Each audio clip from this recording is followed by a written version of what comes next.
Ndị be anyị ekene m unu. Ndewonu. Ndejen. Ka. Ndewonu.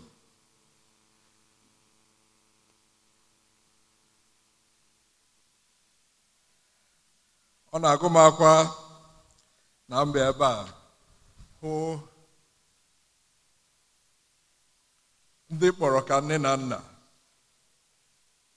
Nne nke m anwụọla, nna nke m anwụọla, kama m bịa ebe a hụ Prọfesọ Okonkwo na Prọfesọ Dike na ụmụ nwanyị ha. Ya na-atọ m na ha dị ndụ, hụkwa n'ihe ụmụ ha na-eme. N'Igbo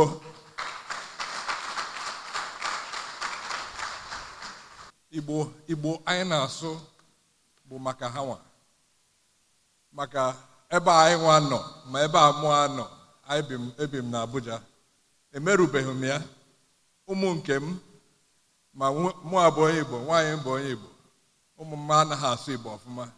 Ana ọ na-ewute m, asị m ka m kwupụta ya ebe a. Kama mgbe papa anyị lụrụ ụmụ nwaanyị ndị ọcha lata ebe a, ha agbalịa anyị na-asụ Igbo. Ọhịa ọ jiri mkpa ka anyị na-agbakọ taa na-asụrụ onwe anyị. Kama aga m akọ ihe niile m bụ n'uche taa n'Igbo. Ọ ga-aratụ ahụ. So let me change to English. I'm really proud to be here.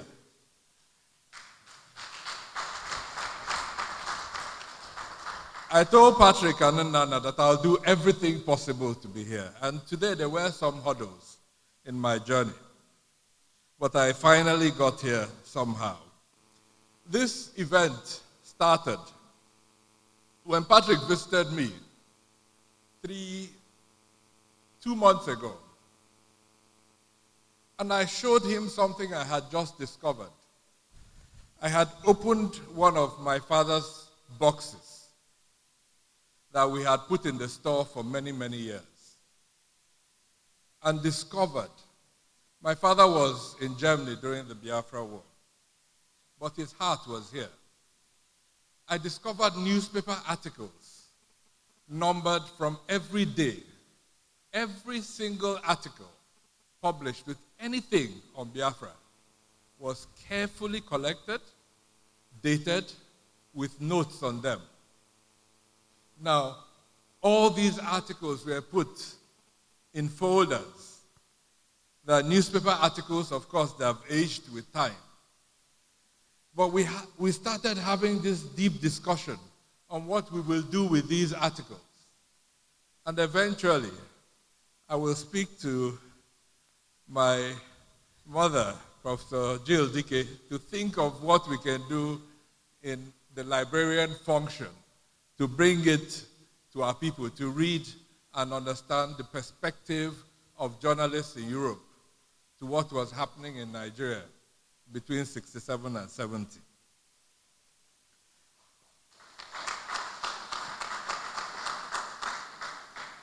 But today is not about that. That is a story for another day. Like many of you know, I'm currently engaged with the health sector of our country. And the natural default position would have been to talk about health. It's a subject I'm obviously passionate about. But I do this so often on TV, on radio, and I do not really think there's so much new that I can share today on this platform. The alternative would have been to speak on government and governance and to share with you my experience in the Nigerian public sector. But as many of you that would have played this role, you know that it's better to tell the story when you're out of it. So I decided to use this opportunity to share with you some thoughts on a subject that has to be at the top of our anxieties. We are losing touch with the world. Our education is not preparing us. It is not preparing us for the world ahead of us. In preparation for this great opportunity, 2 weeks ago, I went to my hometown, Amibo. We pride ourselves as the origin of Igbo migration and Igbo dispersion. We have 2 historically important secondary schools in Amibo. the King Jaja High School, and the Diktaiga Memorial School, secondary school. Both of these schools, as you will recognize, are named after two great icons of Igbo land that need no further introduction. For those of you that do not know, King Jaja of Opobo is actually from Umudroha in Amibo, a 10-minute walk from my ancestral home. His family is there until today. And if we were as clever as others are, we would have prepared the compound to receive a constant stream of tourists while selling memorabilia and drinks. But again, that's the story for another day. I went to these two schools to see how they were doing, to ensure that I wasn't speaking completely from my elitist Abuja lens. Many of my aunts had attended these schools, especially the Tiger Memorial, during the post-war reconstruction. The community in Amibo regularly contributed funds for new classrooms and other rehabilitation projects for the schools. Approaching King Jaja High School on Friday afternoon was heartbreaking. It really was. I started a conversation with a handful of students loitering about and asked them what they were doing. They told me that they hardly have classes, except just before exams. They do have a few teachers who all have different other activities that take up most of their time. There was really very little going on. Now, I do not know how representative this school is for the schools in Imo State. The only state which apparently had, as we were told by my former governor, free education from primary to university levels. You would know who my former governor is. I am also not sure about how that experience is representative of the experience across the rest of Igbo land, but it was cause for deep concern. Those schools were definitely not going to produce an educated child. From all the inquiries I've been making leading up to today, and everyone I've asked, it is clear that public education, as many of us in this room experienced, is in a mess. But that too, actually, is a story for another day. Allow me to reminisce a little bit about the privilege of my own education. I grew up in a town an hour from here that provided for us the most amazing childhood experience one can imagine. One that with all the wealth I could possibly have, there's no place I can imagine that this would be possible in the Nigeria of today. Just 40 years later. A town where children rode on bicycles to school, on streets lined with melina trees, Nsukka with its picturesque Obuba, Onui, Nru rolling hills, and its tight-knit community, taught us about community relationships and history way before we opened the first page of any textbook in any school. Nsukka, if there are any of you here, they genu. From Nsukka to Federal Government College Enugu to the Enugu campus of the University of Nigeria, I had what I thought was a great education. I crammed in as much as I could, I passed my exams somehow, and then proudly wore the white lab coat that symbolized my newfound status of being a doctor. You know, it was a great feeling when you're asked your name, and you no longer say, my name is CHIKWE IHEKWEAZU. You say, my name is Dr. IHEKWEAZU. Well, clapping is good. The doctor not just was symbolical of a profession, but also of an almost godlike status. With my father already being a doctor, even in the village, I moved from being referred to as opera doctor to doctor.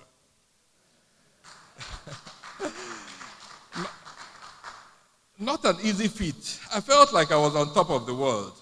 I drove around Enugu in my red Mazda 323 with a stethoscope permanently on the dashboard.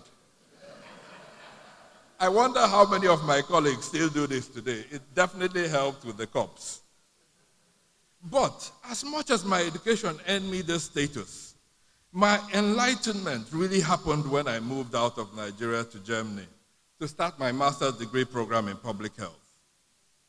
There were 30 of us in our class, and for our first assignment, we were all given 30 different topics.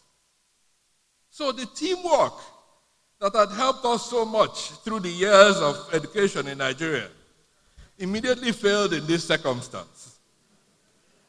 There were no past questions to rely on either.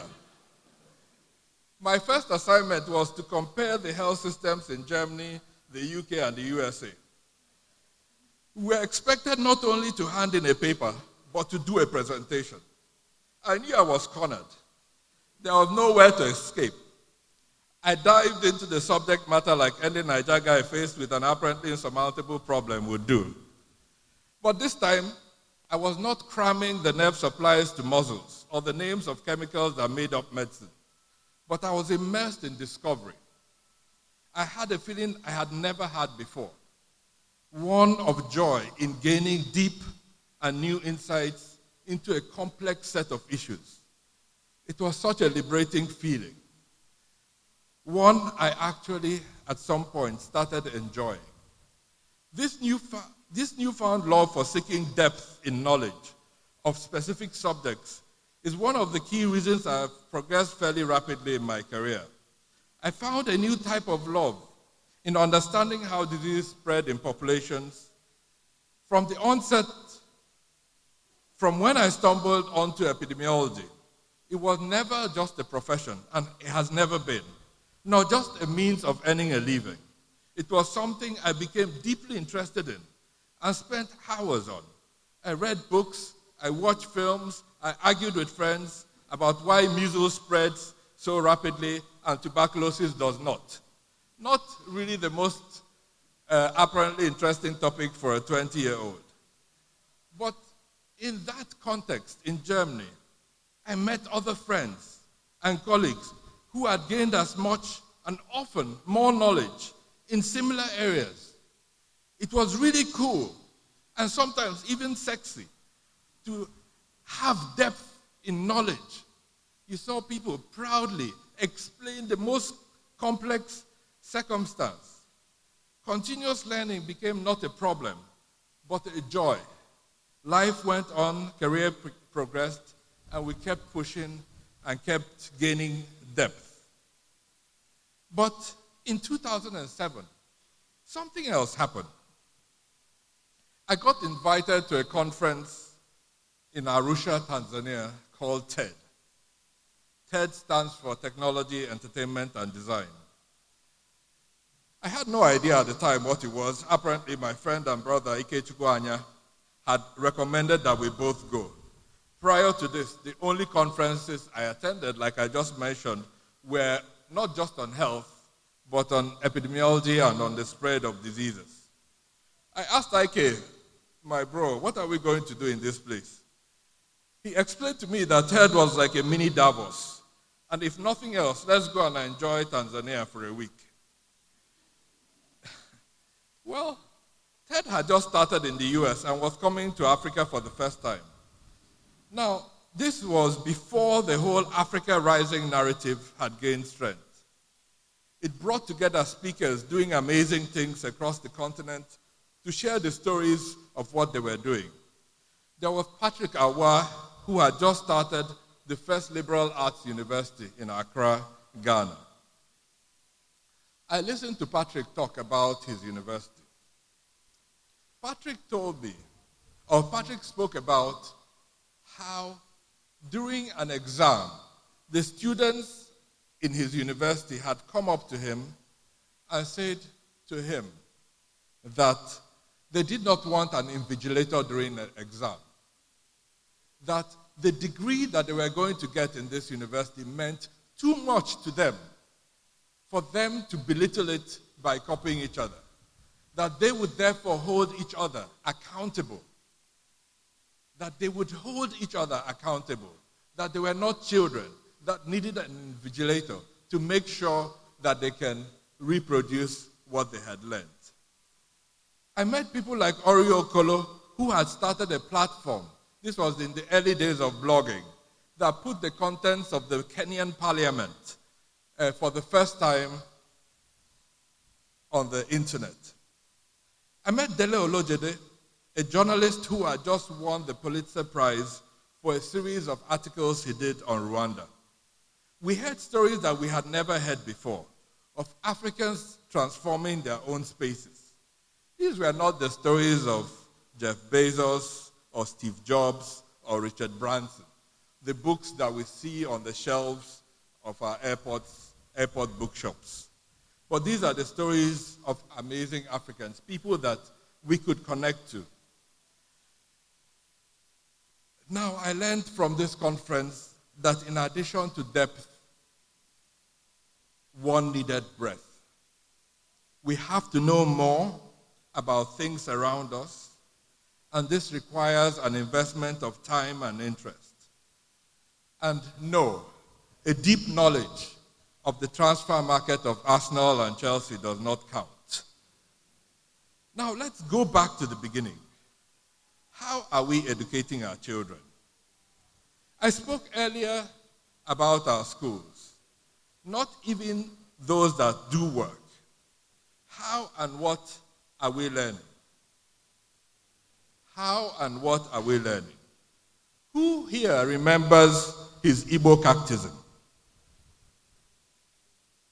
Do you remember the verses? Onye kerege? Obuchukwu kerem was the answer. We learned it. Maka gịnị ka Chukwu jiri kee gị? Chukwu kerem ka m mara ya, ka m fụ ya n'anya, ka m fee ya n'ụwa, ka m wee binyere ya n'anwụlị n'ebebe n'ụwa ọzọ. We all learned these verses. We crammed it, we regurgitated it, we passed our exams for First Holy Communion, and we became men and children of faith. But tell me, brothers and sisters, how do these verses indicate our faith? This is exactly how we are training our children today. For me, that my Igbo at the time was still fairly bad, I crammed all of these verses without even a small understanding of what they meant. But the magic is that once you memorize these verses, regurgitated them successfully, you are deemed ready to be introduced into the faith. How do these verses demonstrate that you are really prepared for the coming of our Lord Jesus Christ? But this is literally what we are doing to our children. We are pushing down the alphabets down their throats, pushing new words, having them regurgitate what they learn in school. They are not learning to think. In fact, we are blocking their thinking pathways by forcing them to learn completely, often useless material. What is the manifestation of this? Look at all the problems that we face in Alaibo today and across the country. There are no longer simple solutions to be found. We have to actually think our way out of this mess that we find ourselves in, and then have the political courage to implement the changes that we find. And yes, some will fail, but we will eventually find our way. In coming here this evening, the roads, the bridges, the trucks, yet it seems hard. But is it really hard? How will we produce these people that will think our way out of these challenges and get them into the system? Let's think about two governors who are trying to do this in Nigeria, to deal with this issue. Now, whether you agree or not with the politics of Nasir El-Rufai, the governor of Kaduna State, after all the uproar about sacking the illiterate teachers he found in Kaduna, he has gone ahead to reform the education in Kaduna State. In January this year, a total of 62,000 applicants sat for qualifying tests to teach in the secondary schools across the 23 local governments in Kaduna State. In April 2018, Governor Basiki in Edo State started training teachers in Edo on how new teaching methods using ICT tools and harmonizing teaching and learning outcomes in primary schools, as well as adopting interacting teaching methods for classroom management, among others. Now, I am not directly advocating for these approaches. Neither am I in awe of the politics of either of these politicians. But I am looking for a governor in the Southeast that will put education at the heart of his agenda. And I haven't seen any. I am also not advocating this as an optional approach for short-term political capital, as none of these will yield results in the short term after 1 or 2 electoral terms. I am saying that it is in our own enlightened self-interest to rethink our approach to education. Where are the intellectuals of our era? How are they driving our development? Where is the university in the Southeast that is producing our elite? We have a crisis of education in Igbo land, both in terms of enrollment in schools and the quality of students being produced. We have stopped thinking, and we have been praying. But there are examples that give us hope. There are a few examples. Many of us last year celebrated the 5 Anambra girls from Regina Pace Secondary School, Onitsha, who won the gold medal at the World Technovation Challenge in Silicon Valley in San Francisco. A school in Onitsha is probably one of the most unlikely places you would expect a technology solution to come from. And yes, it was not the school. It was not the school.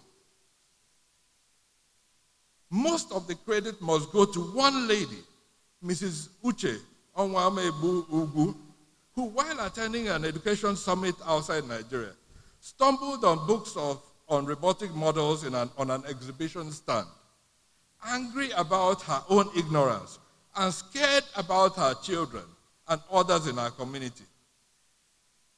She came back and decided to do something about it. She decided to bring the concept of STEM education and materials back home. This encounter inspired her to start a social enterprise called the Dufun Technic STEM Hub, where she takes STEM and robotics education materials to different schools, enabling access to students to learn from. Often for the first time, the team, Save a Soul, was founded in one of the schools that UCHE had taken on this mission. It was not the school, my brothers and sisters. It was this lady. Beyond the photos, the photo ops with the governors, you may be forgiven to imagine that after this, schools in Anambra are now planning on how to transform their education experience, fighting to introduce STEM into their education curriculum. Well, sadly, I have no good news for you. The celebration is over. The kids have continued their life. The photo ops are gone, and we are still where we are. Brothers and sisters, let's not believe our own hype. We are not the best educated. We are not focusing on education sufficiently. We are building bigger churches and not schools. Where we have schools, we're educating our children like we learned our catechism, developing people that say the same things in the same way with little thought. Our universities are still stuck in providing an education of the 50s for Nigeria of the 2000s. Umunnem, it is time to get over this education delusion. Else, we will pay a price too scary to imagine. It is not too late. There is a saying that the best time to plant a tree is 100 years ago. The next best time is today. It's time to get to work. Thank you.